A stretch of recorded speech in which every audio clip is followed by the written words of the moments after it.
जय हिंद साथियों। आज हम जीके के अंतर्गत कुछ महत्वपूर्ण प्रश्न बताएंगे जो आगामी परीक्षाओं की दृष्टि से बहुत महत्वपूर्ण है। सुबह डेली आप मॉर्निंग में अपना टारगेट फिक्स करिए कि आज हमें इतना तैयार करना है, सारा दिन उस पर फोकस करिए। ऐसा अगर आप करते हैं तो आपकी तैयारी बहुत अच्छी हो जाएगी। ठीक है, और आप हर एग्जाम फाइट करने लगेंगे। इसीलिए हम कहते हैं कर दिखाओ कुछ ऐसा कि सब करना चाहें आप जैसा।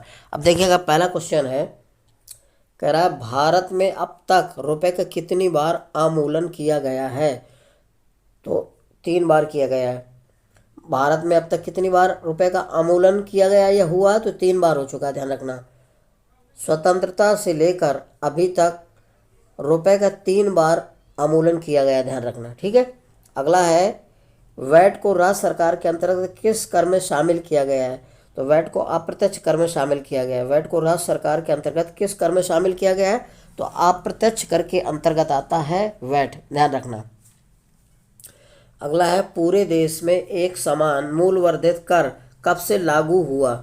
यानी कि वस्तु और सेवा कर, जैसे जीएसटी कहा जाता है, पूरे देश में एक समान मूल्य वर्धित कर, यह जीएसटी कब से लागू हुआ, तो 1 अप्रैल 2017 से लागू हुआ। 1 अप्रैल 2017 से जीएसटी कब लागू हुआ है, 1 अप्रैल 2017 से।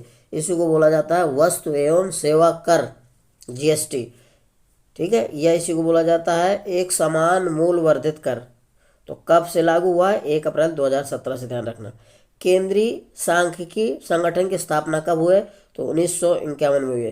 केंद्रीय सांख्यिकी संगठन की स्थापना कब हुई है, इसी को बोलते हैं SCO।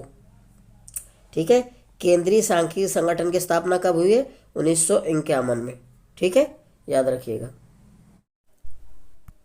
अगला है, भारत में राष्ट्रीय आय के आंकड़े किस वित्तीय वर्ष पर आधारित हैं। तो 1 अप्रैल से 31 मार्च तक भारत में राष्ट्रीय आय के आंकड़े किस वित्तीय वर्ष पर आधारित हैं। तो राष्ट्रीय आय की जो गणना होती है 1 अप्रैल से 31 मार्च तक होती है, ध्यान रखना। भारत में राष्ट्रीय आय के आंकड़े किस वित्तीय वर्ष पर आधारित हैं, तो 1 अप्रैल से 31 मार्च तक। या वर्ष की जगह महीना होना चाहिए, तो 1 अप्रैल से 31 मार्च। अगर महीना पूछता तब भी हम 1 अप्रैल से 31 मार्च तक, ध्यान रखिएगा। भारत में राष्ट्रीय आय के आंकड़े किस वित्तीय वर्ष पर आधारित हैं, तो 1 अप्रैल से 31 मार्च तक। अगला है, भारत में सबसे पहले 1968 में राष्ट्रीय आय के अनुमान में प्रति व्यक्ति वार्षिक आय 20 रुपया बताई थी। किसने बताई थी, तो दादा भाई नौरोजी जी ने बताई थी, ध्यान रखना। भारत में सबसे पहले 1968 में राष्ट्रीय आय के अनुमान में प्रति व्यक्ति वार्षिक आय 20 रुपया बताई थी। किसने, दादा भाई नौरोजी ने बताई थी, ध्यान रखना। वार्षिक आय कितनी, 20 रुपये बताई थी। किसने, 1968 में दादा भाई नौरोजी ने, ध्यान रखिएगा। अगला है, poverty and unBritish rule in India किसकी पुस्तक है। Poverty and unBritish rule in India किसकी है, तो दादा भाई नौरोजी की है। किसकी है, दादा भाई नौरोजी की। Poverty and unBritish rule in India के लेखक कौन है, दादा भाई नौरोजी, ध्यान रखिएगा। अगला है, भारत में क्रेडिट रेटिंग निर्धारित करने वाले संगठन कितने हैं, तो 4 हैं। भारत में क्रेडिट रेटिंग निर्धारित करने वाले कितने संगठन हैं, 4 हैं। अगला है, कौन सी क्रेडिट रेटिंग सबसे मजबूत और सबसे बेहतर है, तो AAA ये सबसे मजबूत और बेहतर क्रेडिट रेटिंग है, ध्यान रखना। कौन सी क्रेडिट रेटिंग सबसे मजबूत और सबसे बेहतर है, तो AA, ध्यान रखना। कौन सी, AA सबसे मजबूत और बेहतर क्रेडिट रेटिंग है। ठीक है, अगला है, मित्र मेला की स्थापना महाराष्ट्र में किसने की थी, VD सावरकर ने की थी, ध्यान रखना। पूछा जाता है मित्र मेला की स्थापना कहाँ हुई थी, तो महाराष्ट्र में। मित्र मेला की स्थापना कहाँ हुई थी, महाराष्ट्र में। और किसने की थी, VD सावरकर ने। किसने की थी, VD सावरकर ने, ध्यान रखना। अगला है, हंटर आयोग की स्थापना 1882 ईस्वी में विलियम हंटर की अध्यक्षता में किसके शासनकाल में हुई थी। हंटर आयोग की स्थापना कब हुई थी, 1882। पूछा जाता है कि हंटर आयोग कब बना था, तो 1882 में बना था। और किसकी अध्यक्षता में बना था, तो विलियम हंटर की अध्यक्षता में बना था। और ये किसके शासनकाल में बना था, तो लॉर्ड रिपन के शासनकाल में बना था। हंटर आयोग किसके शासनकाल में बना था, लॉर्ड रिपन के शासनकाल में बना था, ध्यान रखिएगा। हंटर आयोग की स्थापना 1882 में हुई थी।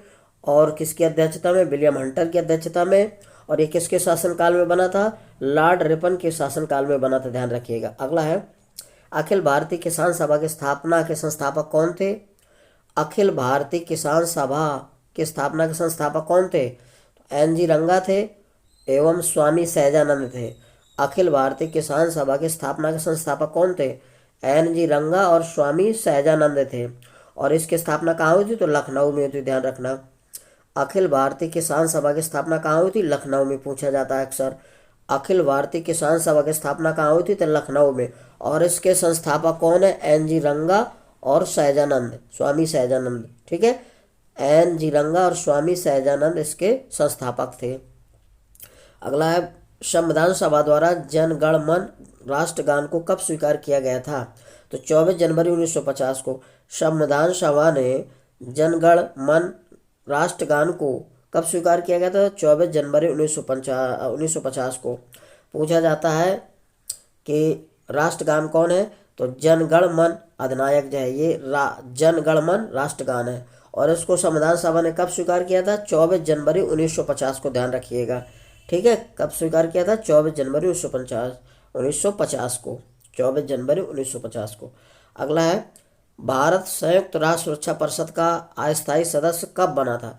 तो ये बना था 26 जनवरी 1950 को। भारत संयुक्त राष्ट्र सुरक्षा परिषद का अस्थायी सदस्य कब बना था? 26 जनवरी 1950 को ही बन गया था, जब हमारा देश आज़ाद हुआ था, यानी कि गणतंत्र दिवस जब मनाया गया था पहला 26 जनवरी 1950 को, तभी से भारत संयुक्त राष्ट्र सुरक्षा परिषद का अस्थायी सदस्य बना था।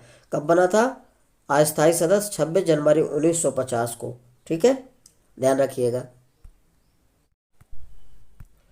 अगला है, देश भर में बैंकिंग लोकपाल योजना कब लागू हुई थी? देश भर में बैंकिंग लोकपाल योजना कब लागू की गई थी? तो 14 जून 1995 को, ध्यान रखना। बैंकिंग लोकपाल योजना 14 जून 1995 को लागू हुई थी। बैंकिंग लोकपाल योजना कब लागू की गई थी? 14 जून 1995 को।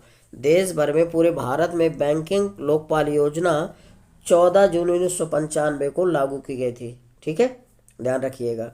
और ये पूछा जाता है कि योजना आयोग का अध्यक्ष कौन होता है? तो प्रधानमंत्री होता है। अब योजना आयोग की जगह नीति आयोग बन गया है, तो नीति आयोग का अध्यक्ष कौन होता है? प्रधानमंत्री ही होता है, ध्यान रखिएगा। ये पंचवर्षीय योजनाओं से संबंधित है योजना आयोग। ठीक है, ध्यान रखिएगा। योजना आयोग की जगह अब नीति आयोग, इसका नाम बदल कर रख दिया गया है। अगला है, स्वतंत्र भारत की पहली जनगणना कब प्रारंभ हुई थी? तो 9 फरवरी 1951 को, ध्यान रखना। स्वतंत्र भारत की पहली जनगणना कब शुरू हुई थी, कब प्रारंभ हुई थी? पूछा जाता है, तो 9 फरवरी 1951 को, ध्यान रखना। स्वतंत्र भारत की पहली जनगणना कब प्रारंभ हुई थी?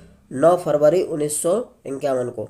स्वतंत्र भारत की पहली जनगणना कब प्रारंभ हुई थी? 9 फरवरी 1951 को। अगला है, भारतीय संविधान में पहला संशोधन कब हुआ था? 18 जून 1951 को। भारतीय संविधान में पहला संशोधन कब हुआ था? 18 जून 1951 को। भारतीय संविधान में पहला संशोधन कब हुआ था? 18 जून 1951 को, ध्यान रखिएगा। भारतीय संविधान में पहला संशोधन कब हुआ था? 18 जून 1951 को। और स्वतंत्र भारत की पहली जनगणना कब प्रारंभ हुई थी? वो भी 1951 में, ध्यान रखना। ठीक है।